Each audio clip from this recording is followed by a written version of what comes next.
പ്രവാസ ലോകത്തെ വാർത്തകളും വിശേഷങ്ങളും അതുപോലെ മാറി മാറി വരുന്ന നിയമങ്ങളും നേരത്തെ അറിയാൻ ഈ ചാനൽ സബ്സ്ക്രൈബ് ചെയ്യൂ.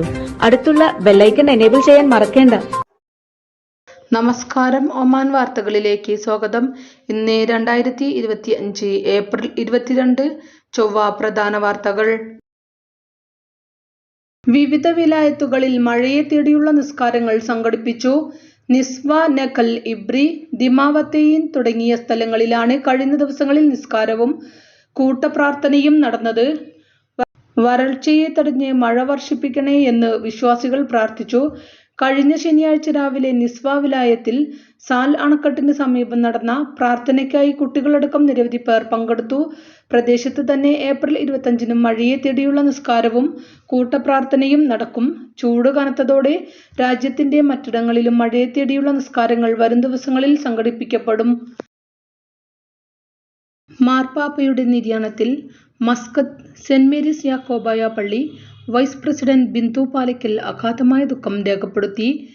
ക്രൈസ്തവ സാക്ഷ്യം സമൂഹത്തിലും സഭയിലും പ്രകാശിപ്പിച്ച മഹാ ഇടയൻ, വിമർശനങ്ങളെയോ പ്രത്യാഘാതങ്ങളെയോ ഭയക്കാതെ ലോകത്തോട് ശാന്തിയുടെയും സമാധാനത്തിന്റെയും സുവിശേഷം പ്രസംഗിച്ച ശ്രേഷ്ഠ പിതാവ്, ലളിത ജീവിതത്തിന്റെയും മനുഷ്യത്വത്തിന്റെയും മാനവികതയുടെയും വിശ്വാസി സമൂഹത്തിന്റെയും എക്കാലത്തെയും വെളിച്ചവും ആയിരുന്നു മാർപ്പാപ്പയെന്നും ബിന്ദു പാലയ്ക്കൽ അനുശോചനത്തിൽ പറഞ്ഞു.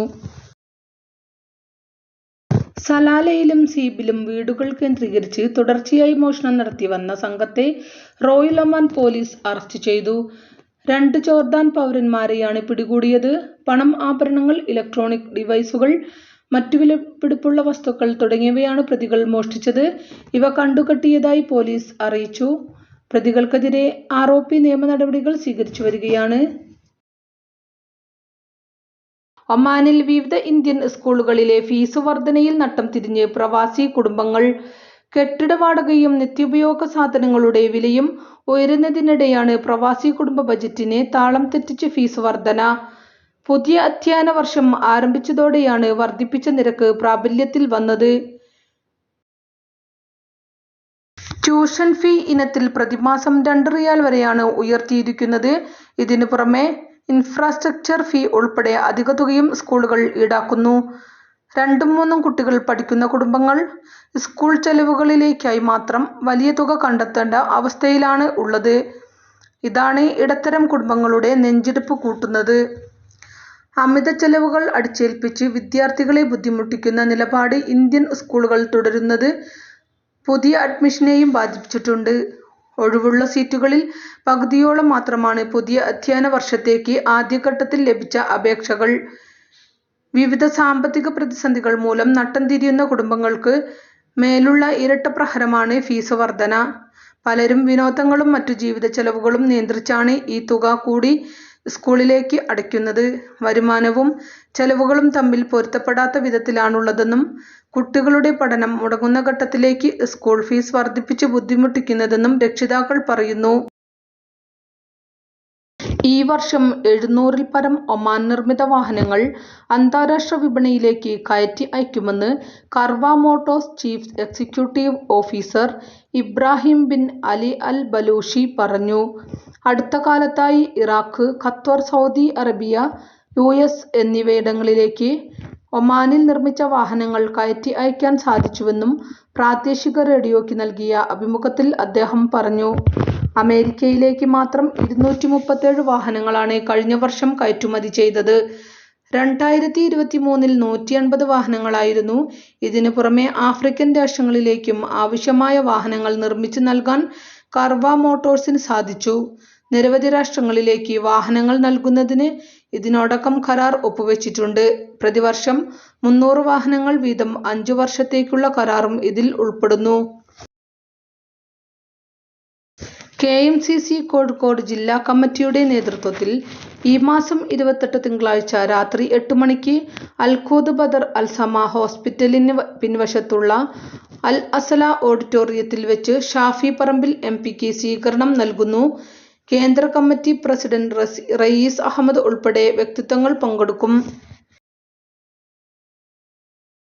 ഒമാനെതിരെയുള്ള ആദ്യ ഏകദിന മത്സരത്തിൽ കേരള കൗമാരപ്പടയ്ക്ക് വിജയം. ആമിറാത്തിലെ ഒമാൻ ക്രിക്കറ്റ് അക്കാദമി ഗ്രൗണ്ടിൽ ഇന്നലെ പകലും രാത്രിയിലുമായി നടന്ന കളിയിൽ 4 വിക്കറ്റിനാണ് പരാജയപ്പെടുത്തിയത്. രോഹൻ കുന്നുമ്മലിന്റെ സെഞ്ചുറി മികവിലാണ് കേരളം ആതിഥേയർക്കെതിരെ മിന്നും വിജയം സ്വന്തമാക്കിയത്.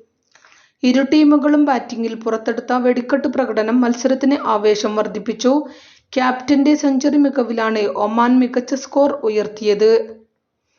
മറുപടി ബാറ്റിംഗിൽ കേരളത്തിനായി 4 സിക്സറും 12 ബൗണ്ടറിയും അടങ്ങുന്നതായിരുന്നു രോഹന്റെ ഇന്നിംഗ്സ്. ഒമാൻ ഉയർത്തിയ 327 എന്ന കൂറ്റൻ വിജയ ലക്ഷ്യവുമായി ഇറങ്ങിയ കേരളം പതിയെയായിരുന്നു ബാറ്റ് വീശി തുടങ്ങിയത്. 34 രാഷ്ട്രങ്ങൾ, 674 പ്രസാധകർ, 6,81,041 പുസ്തകങ്ങൾ, സാംസ്കാരിക വേദികൾ, സംവാദങ്ങൾ, അതിഥികളും എഴുത്തുകാരുമായി ചർച്ചകൾ, പ്രകാശനങ്ങൾ. മസ്കത്ത് അന്താരാഷ്ട്ര പുസ്തകമേളയുടെ 29ാമത് എഡിഷന് ഒമാൻ കൺവെൻഷൻ ആൻഡ് എക്സിബിഷൻ സെന്ററിൽ ഏപ്രിൽ 24-ന് തിരശീല ഉയരും. സർഗവസന്തം മെയ് 3 വരെ തുടരും. Sultan Qaboos university president doctor Fahad bin al Julanda al സഈദിന്റെ കാർമ്മികത്വത്തിൽ ഉദ്ഘാടന ചടങ്ങുകൾ നടക്കും.